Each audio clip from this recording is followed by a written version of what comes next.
Montenegro.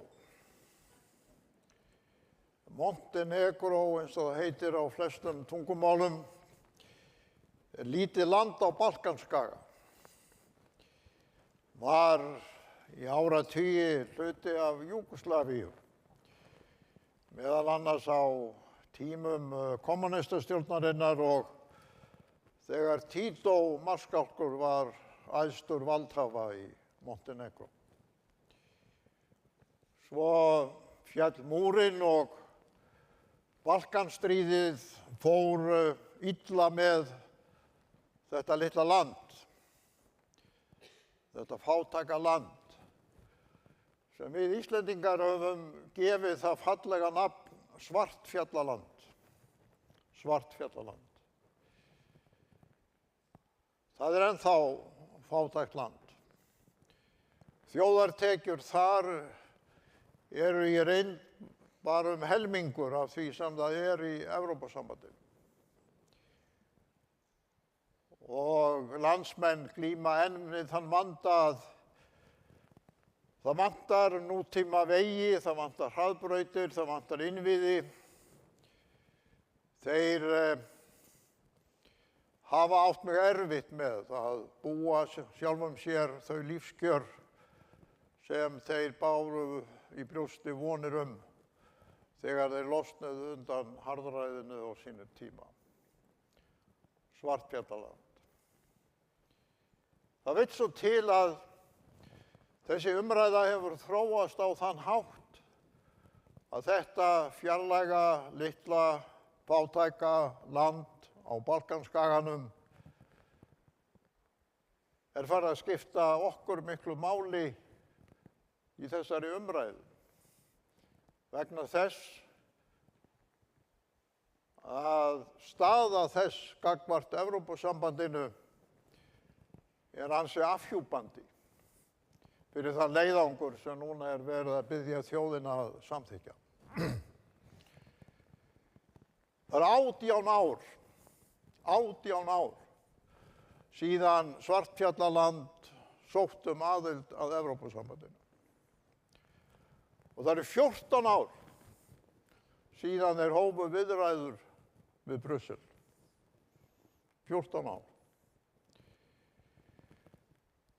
En það er allt í strandi. Hvers vegna? Jú, vegna þess að þetta snýst það hver á að borga. Hver á að borga? Hver á að borga fyrir vegina, hver á að borga fyrir innviðina, hver á að borga fyrir hinn bættu lífskjör? Frakkarnir segja nei, Þjóðverjarnir segja nei, Spánn segir nei, Ítalía segir nei. Og málið er ennþá þannig statt að Svartfjallaland, Montenegro er í biðröðinni. Það eru reyndar ýmis önnur fátæk lönd í Austur-Evrópu, í nágrenni Svartfjallalands í biðröðinni, eins og Albanía til dæmis. Það er reyndar líka umhugsunarvert að það eru 30 ár síðan nokkru ríku, auðugu ríki með góð lífskjör fyrir sína íbúa hefur dottið það í hug að sækja aðild að Evrópusambandinu. 30 ár. Þessi umræða nú hér hjá okkur er svo fyrsta í álfunni í 30 ár sem nokkru landi með sambærileg lífskjör eins og við erum nú dettur það í hug að sækja aðild. En í biðröðinni, eðlilega, eru þessi fátæku lönd eins og Svartfjallaland og Albanía í Austur-Evrópu sem ennþá glíma við það að almenningur hefur bara 50% af þeim lífskjörum sem eru innan Evrópusambandsins og eru þau þó miklu lakari heldur en hér hjá okkur. Þannig, kæru vinir, að staða Svartfjallalands í biðröðinni allt í einu nú í ágúst fyrir að skipta okkur máli. Og það er eðlilegt að í þessum fulla sal af fólki hér á Akureyri í Hofi horfi menn á mig með þó nokkri undrun eins og ég sé og velti því fyrir sig hvernig í óskopunum er maðurinn að koma hingað norður á Akureyri til að tala Svartfjallaland. Jú, einn áhrifaríkasti fjölmiðill í Evrópu og Bandaríkjunum Politico. Politico hefur sérhæft sig í því að fjalla stjórnmál, alþjóðamál, það sem í raun og veru að gerast inn í valdamiklum stofnunum bæði í Evrópu og í Bandaríkjunum. Og þeir hafa getið sér frábæran orðstír fyrir það og eiga öflugan sess á öllum helstu alþjóðlegum ráðstefnum, München Security Conference, efnahagsráðstefnun í Davos og annars staðar og eru með heila herdeild af fréttamönnum í Brussel. Eru kannski sá miðill Politico sem embættismannasveitin í Brussel notar til að koma sínum skoðunum á framfæri. Vegna þess að þeir eiga og hafa þróað trúnaðarsamband við fréttamennina hjá Politico, sem iðulega birta fréttir þar sem haft eftir ónefndum embættismanni, sérstaklega senior officials, sem svona sérstakur titill fyrir hina háttsettustu, sem vilja koma sínum skoðunum á framfæri en vilja ekki láta nafn síns getið. Og nú gerðist það fyrir 2 vikum síðan, í ágúst, að Politico ákvað að skrifa fréttaskýringu það sem við erum að gera hér. Þessi áform ríkisstjórnar Íslands að sækja aðild á ný að Evrópusambandinu og biðja þjóðina að veita sér heimild til að gera það vegna þess að ríkisstjórnin hefur ekki meirihluta á Alþingi til að gera það. Það hin raunverulega ástæða fyrir þessari þjóðaratkvæðagreiðslu. Að ríkisstjórnin hefur ekki meirihluta á Alþingi til að sækja aðild. Og hún ætlar að fara þessa hjáleið að plata hluta þjóðarinnar til að segja já af því að þetta sé bara svona könnunulega. Svo Politico ákvað að skrifa sérstaka fréttaskýringu þessa stöðu viðræðna við Ísland. Og eins og þeir gera alltaf, þá fóru þeir auðvitað beint í æðstu embættismennina hjá kommissjóninni í Brussel til þess að fá þeirra sjónarmið og sögu og hvað þeir væru að velta fyrir sér og hvernig þeir litu fyrst og fremst á þetta ferli Íslendinga. Og kannski hugsið þið eins og ég, þegar ég opnaði þessa frásögn Politico á netinu í þessum mánuði fyrir það bil 2 vikum síðan, að nú fengjum við fréttir af því hvernig þessi æðstu stjórnendur, kommissararnir hjá Brussel og æðstu embættismenn myndu greiða úr þessum vanda varðandi Íslendinga sem Steingrímur rakti svo glæsilega og vel og nákvæmlega hér áðan. Sjávarútvegsmálin, landbúnaðarmálin og allir þessi þættir. Nei, það var ekki þannig. Hvað var það sem embættismannaliðun í Brussel, æðstu stjórninni, var efst í huga þegar kom að Íslandi? Og lá ekkert á því við fréttamenn Politico. Jú, Svartfjallaland.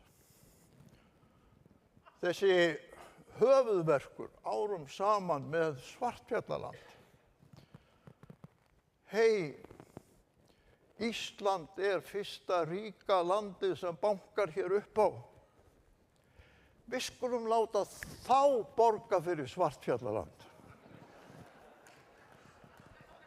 Þá bara leysist þetta.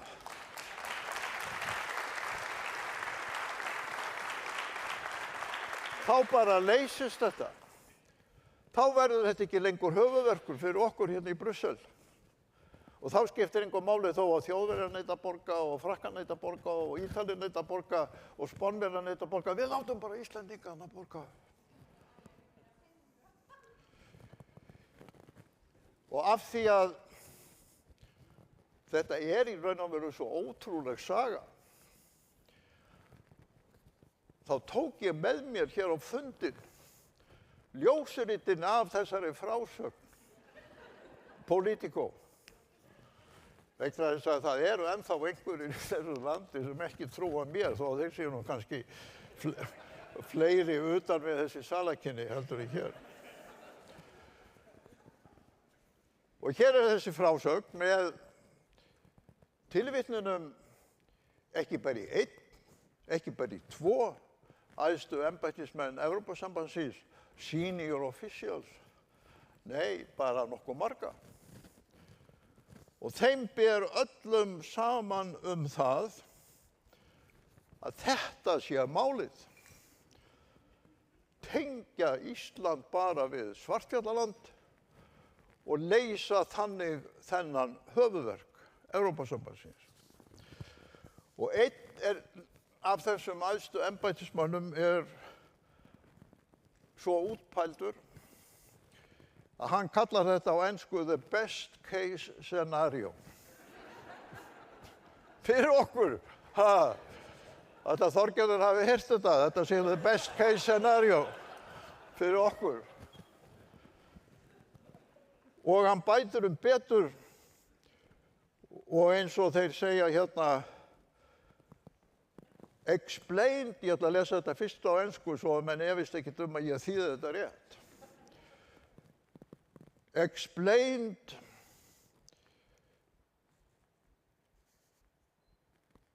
weaving the bits together, það er að segja umsókn Íslands og umsókn Svartfjallalands, weaving the bits together could help win over France, which might get a far-right anti-enlargement president in 2027.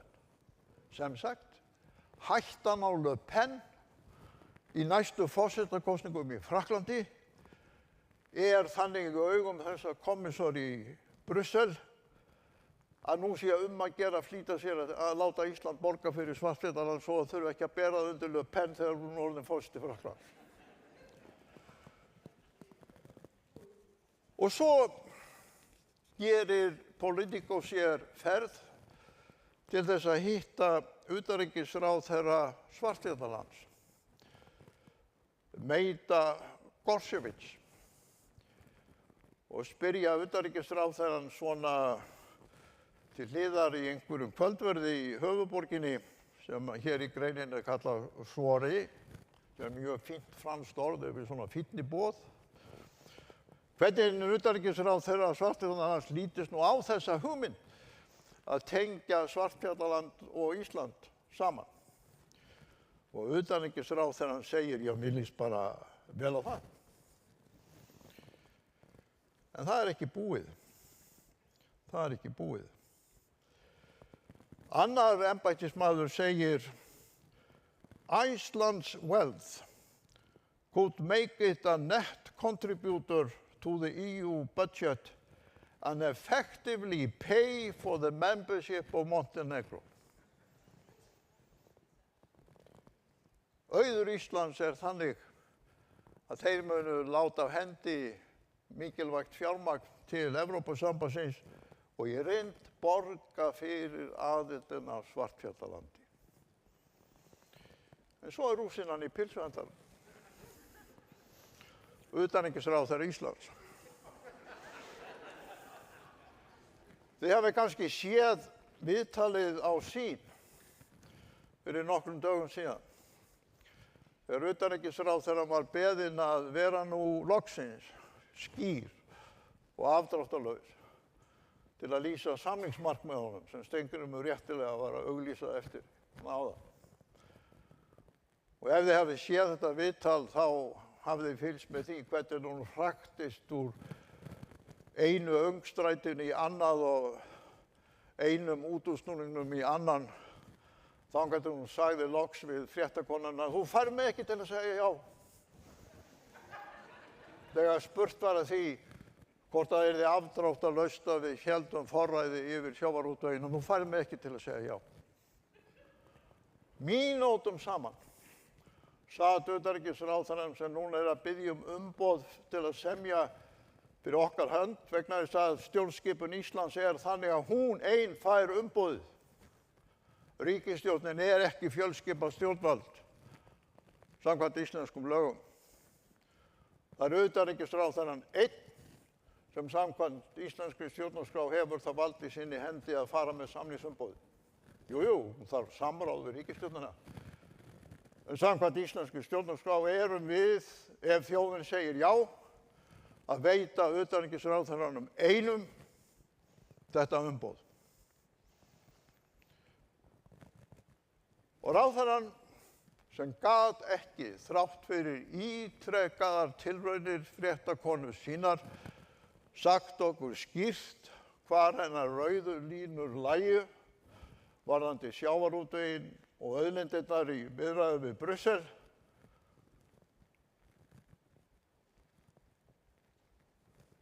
var bara alveg skýr þegar Politico spurði hana því hvernig henni litist á að Ísland borgaði fyrir Svartfjallaland. Hvort hún væri tilbúin að ræða þennan díl sem kommissjónin hefði augljóslega mestan áhuga á. Og hvað sagði utanríkisráðherra Íslands þegar þessi virti fjölmiðill spurði hana hvort hún væri tilbúin í þennan díl með Svartfjallaland? Absolutely. Absolutely. Bara eitt orð, alveg skýrt, algjörlega til í þennan díl. Þetta satt að segja eina skýra svarið sem Þorgerður Katrín Gunnarsdóttir hefur gefið í aðdraganda þessara þjóðaratkvæðagreiðslu.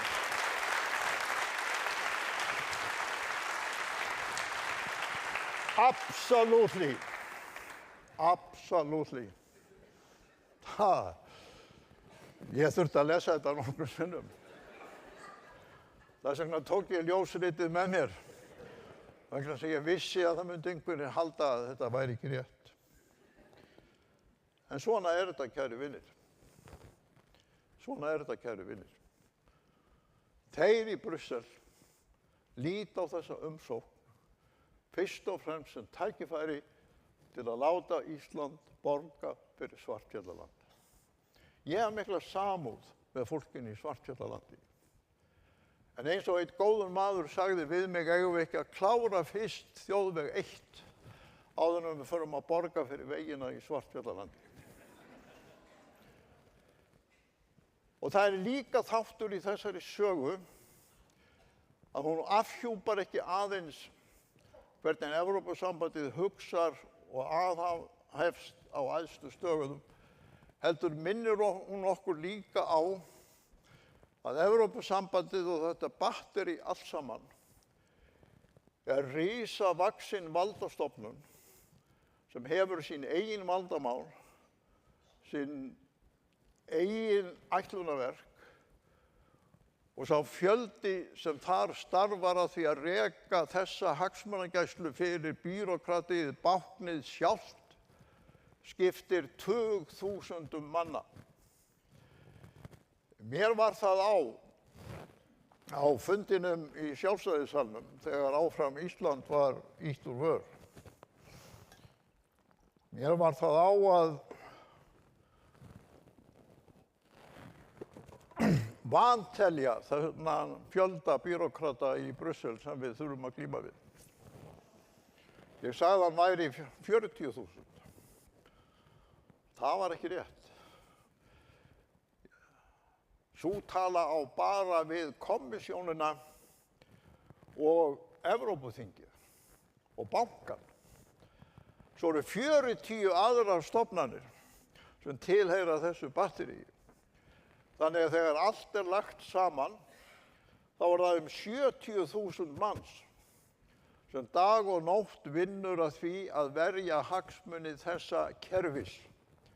Og til viðbótar eins og ég nefndi á fundinum 30.000 hagsmunaverðir sem líka dag og nótt í að verja hagsmuni þeirra sem þeir fulltrúar fyrir vítt og breitt Evrópu. Þetta 100.000 manna her af bírókrötum og hagsmunavörðum sem við þurfum að glíma við frá fyrsta degi. Vegna þess að það þessi her sem mun ráða för í samningaviðræðum ef þjóðin segir já.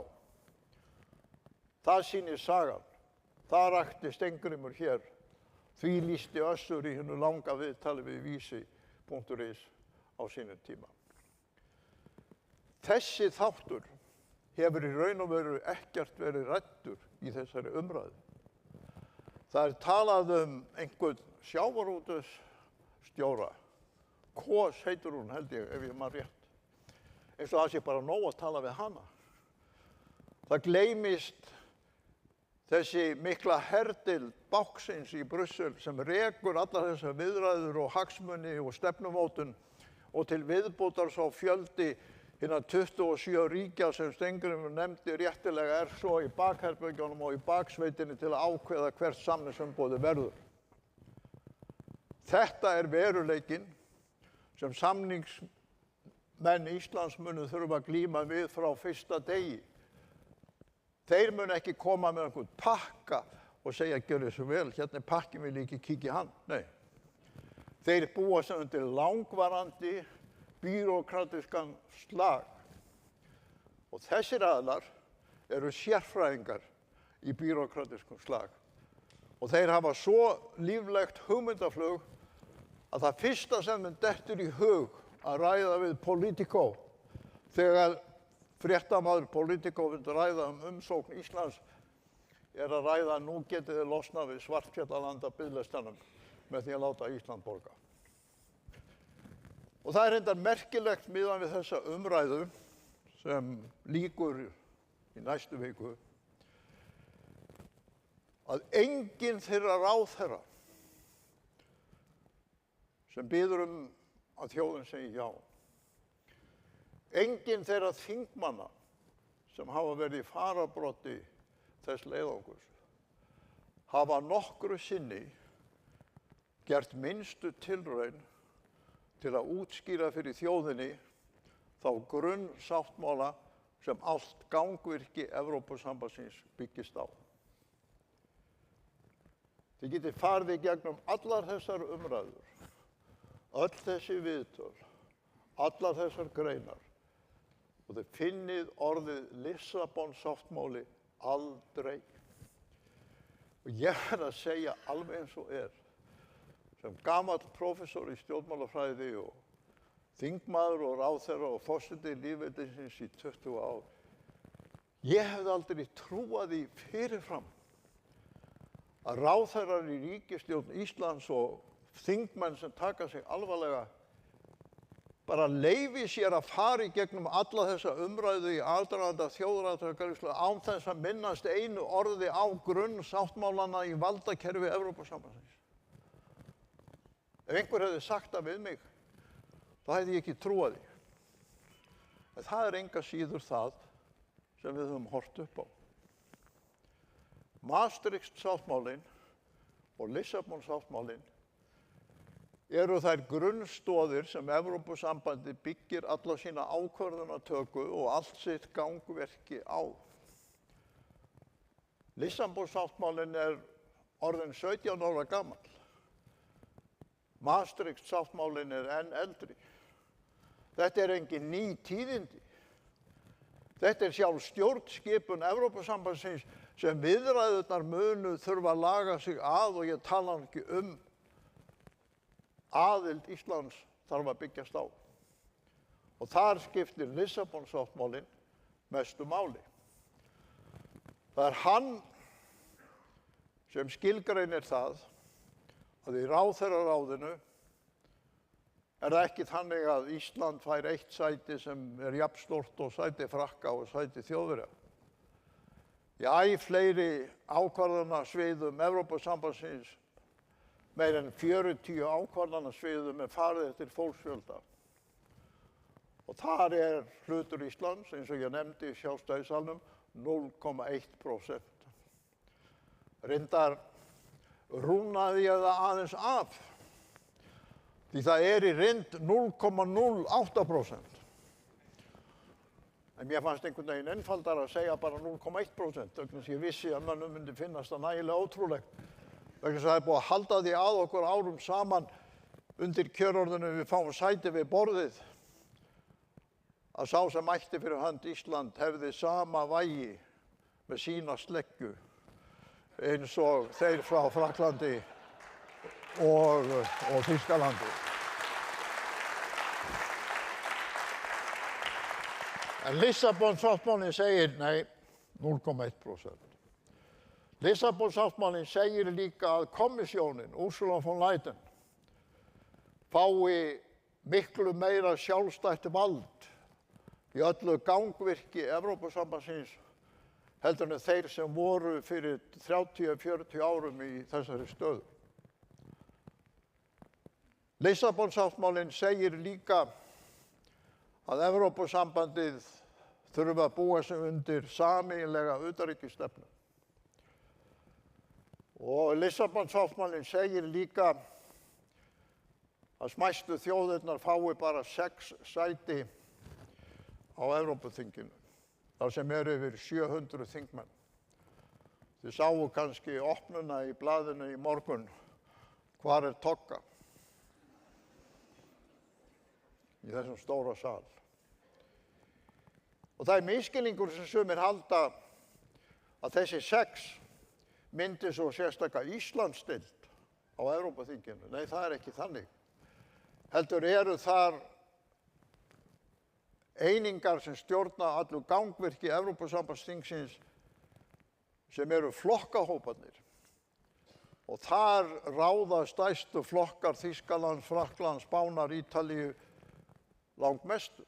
Þannig íslensku þingmennirnir þeirra fyrsta vers yrði að ákveða, ætla ég að fara í kratahópinn, ætla ég að fara í frjálslyndahópinn, ætla ég að fara í íhaldsflokksinn, hvar ætla ég að tínast inn í þessum þingflokkum sem eru hver fyrir sig með 200-300 þingmenn. Og svo er ein breyting til viðbótar sem enginn hefur nefnt að hálfu talsmanna þess að við segjum já eftir rúma viku. Það er sú einfalda breyting að Evrópusambandið samkvæmt Lissabon-sáttmálanum verður lögaðili. Þetta hljómar sakleysislega. Hver er ekki með því að einhver verður lögaðili? Íslenskan er fallegt tungumál, hún felur því miður stundum raunveruleikann. Eins og þetta já til að sjá, sem er náttúrulega bara brella, orðaleikur. Hvað merkir það að Evrópusambandið fær heimild til að verða lögaðili? Jú, það merkir það að Evrópusambandið getur farið að taka lán sem slíkt, sem ríkin þurfa að borga. Evrópusambandið getur farið að gefa út skuldabréf, svona eins og ríkisskuldabréf, Steingrímur þekkir það sem fjármálaráðherra. Og hvers vegna skyldu menn vera að þessu að láta Evrópusambandið verða lögaðila og geta tekið lánin fyrir sig og gefa út ríkisskuldabréfin fyrir sig? Jú, það er vegna þess að ríkissjóðirnir í mörgum þessum löndum eins og Frakklandi og Ítalíu og Spáni hafa verið reknir með halla í nærri 50 ár. Það var komið ríkisstjórn eftir ríkisstjórn í þessum löndum og reynt að glíma með þennan vanda og þeir hafa gefist upp, og Macron er síðasta dæmið í Frakklandi hafa gefist upp á að glíma með þennan vanda, og þá sáum menn þetta snjallræði. Láta bara Evrópusambandið gefa út ríkisskuldabréf sem öll aðildarríkin yrðu að borga og beita meirihluta atkvæða í ráðherraráðinu. Og svo koma hennar ófjármagnuðu lífeyrisskuldbindingar til viðbótar. Við værum þess vegna að ganga inn í bandalag þar sem að kommissjónin hefur heimild til þess að gefa út skuldabréf sem við stæðum á bakvið. Eitt er nú að þurfa að glíma með sinn eigin efnahag, en að bjóða okkur upp á að byrja á því að borga fyrir inngöngu Svartfjallarans og síðan á næstu árum og áratugum fara að borga fyrir ríkisskuldirnar í Frakklandi og Ítalíu og Spáni. Þá segi ég nú jafnvel þótt að sleggjustjórnin standi sig ekki nægilega vel, þá vil ég frekar hafa hana. Heldur en þetta. En þetta er alvaran, kæru vinir. Þetta er alvaran. Og ég segi það aftur, ég hefði aldrei trúað því að ríkisstjórn Íslands á 3. áratug þessarar upplýsingaaldar myndi leyfa sér að leiða þjóðina að kjörborðinu án þess að ræða einu orði grundvallar eðli þess bandalags sem þjóðin beðin að segja já varðandi viðræður við. En það hefur ekki gerst. Og ef einhver dregur í efa að þessi frásögn mín hér sé rétt, þá tók ég líka með mér annað plagg til viðbótar við ljósritin úr Politico. Og þetta er reyndar sama plaggið og Þorgerður Katrín mætti með í Silfrið þegar formennirnir mættu. En hún las ekki upp úr því, en ég ætla að gera það. Þetta er sem sagt plaggið sem landskjörstjórn hefur sent inn á hvert einasta heimili á landinu. Og það verður að segja landskjörstjórn til hróss, þó enginn af ráðherrunum eða þingmannunum í forystu jáliðsins hafi nefnt það, að landsstjórnin er ekkert að fela það, hvernig við munum afhenda Evrópusambandi völdin. Á blaðsíðu 12 og 13 í þessum upplýsingabæklingi landskjörstjórnar sem þið hafið örugglega hvert fyrir ykkar fengið inn á ykkar heimili stendur meðal annars: reglur ESB geta tekið gildi og haft áhrif beint í aðildarríkjunum án aðkomu innlendra stofnana. Án aðkomu innlendra stofnana. Þetta eru orð landskjörstjórnar, ekki mín. Og þeir bætum betur. Reglur ESB ganga almennt framar reglum aðildarríkjanna innan sviga hafa forgangsáhrif. Hér er engin tæpitunga töluð af hálfu landskjörstjórnar. Þeir eru ekki búnir. Aðildarríkin fela stofnunum ESB vald í ákveðnum málaflokkum. Á sumum sviðum fer ESB eitt með völdin. Ég heyri þögnina hérna í salnum. Því það er örugglega eins með ykkur eins og mig. Mér fannst merkilegt og lofsvert að landskjörstjórn skyldi orða þetta svona skýrt. En það er eins og talsmenn jáliðsins hafi bara aldrei lesið þennan upplýsingabækling landskjörstjórnar. Og svo segja þeir líka: meginreglan er að aukinn meirihluti dugar. Sem sagt, þetta 0,08% sæti við borðið skiptir harla litlu máli.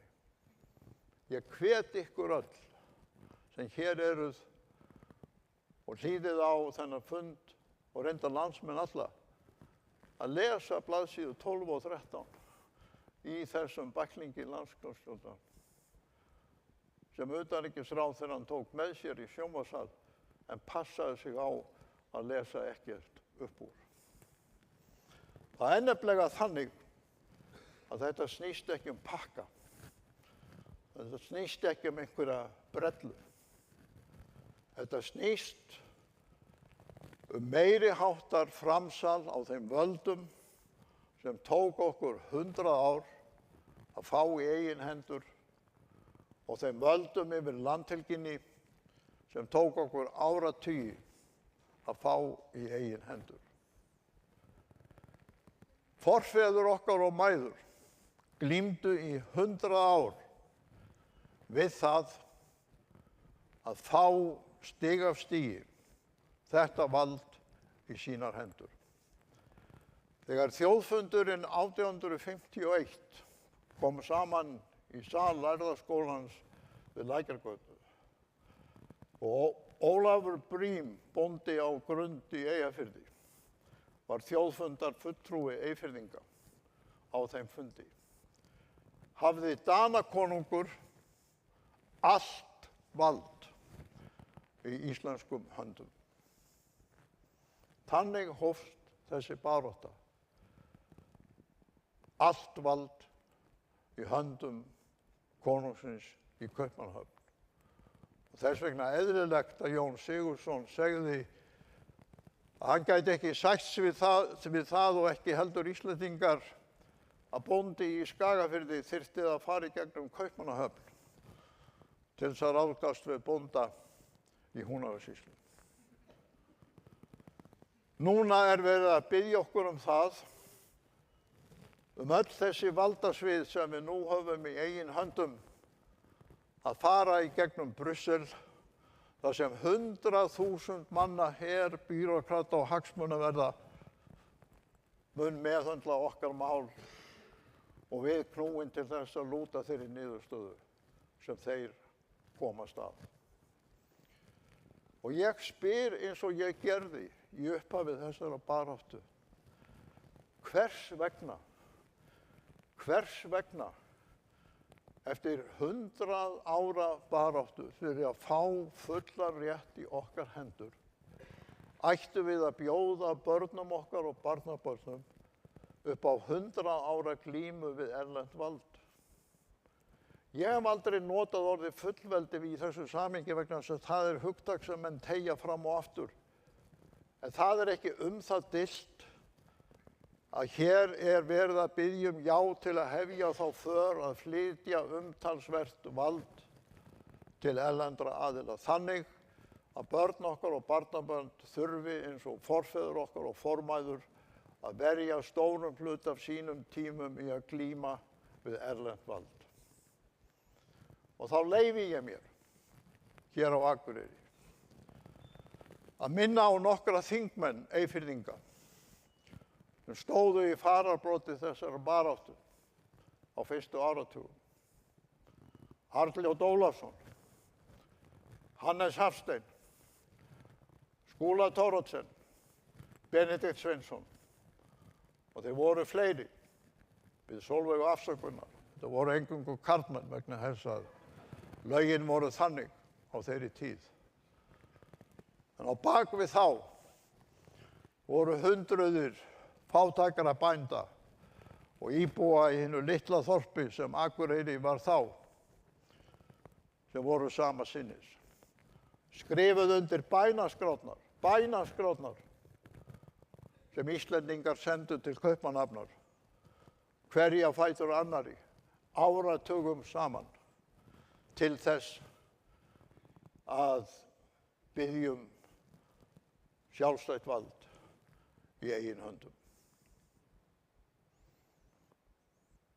Ef þeim hefði verið sagt að það bil sem síðasta kynslóðin sem fædd var undir Danakonungi sem ég tilheyri væri senn að hverfa, þá ný komin umræða erlent vald, þá hefðu þeir ekki trúað því. Og ef það hefði verið sagt til viðbótar að utanríkisráðherra Íslands spurður af Politico hvort að hún væri tilbúin í að skoða þann díl að Ísland skæri Evrópusambandið niður úr snörunni varðandi Svartfjallaland með því að borga fyrir Svartfjallaland og hefði svarað absolutely tilbúin að borga fyrir Svartfjallaland. Þá hefði enginn trúað því. Ólafur á Grund, bóndinn hér í Eyjafirði, sem hélt ríðandi og gangandi til þjóðfundarins 1851. Það voru einhver vegir í landinu. Og sat í salnum í Lærðarskólanum við Lækjargötu, stærsta timburhúsi Reykjavíkur á þeirri tíð, og hlustaði á boðskap konungsfulltrúans. Og hver var hann? Jú, konungsfulltrúinn var mættur til að flytja Íslendingum þann boðskap að nú ætlaði Danakonungur og stjórnvöld í Danmörku að innlima Ísland í danska ríkið, formlega. Og öll þau lög og allar þær reglur sem giltu í danska ríkinu og sett væru af stjórnvöldum í Kaupmannahöfn myndu gilda á Íslandi. Það snerist konungsboðskapurinn á þjóðfundinum 1851 að stjórnvöld í Kaupmannahöfn ætluðu sér í eitt skipti fyrir öll að innlima Ísland. Og í staðinn var þeim boðið, og það er merkilegt í sögulegu samhengi og kannski áminning til okkar sem nú lifum, að það var nákvæmlega sama talan. Í staðinn var Íslendingum boðið að fá 6 þingmenn á ríkisþingið í Kaupmannahöfn. Alveg eins og við fáum 6 þingmenn á Evrópuþingið í Brussel. En það verður að segjast Danakonungi til hróss að hlutfallslegur styrkur Íslendinga í þessu ríkisþingi í Dana í Kaupmannahöfn með þessa 6 fulltrúa var langtum meiri heldur en styrkur þeirra 6 þingmanna sem við getum sent til Brussel ef að þessi leiðangur endar með aðild. En kannski er sagan með því að hafa nákvæmlega sama fjölda þingmanna sem var til umræðu á þjóðfundinum 1851 sem við ættum að fá á ríkisþinginu í Kaupmannahöfn í staði fyrir að láta af hendi öll völd yfir eigin málum. Nákvæmlega sama talan og við munum fá á Evrópuþinginu í Brussel. Kannski eru það skilaboð þjóðfundarmanna til okkar sem nú göngum senn að kjörborðinu.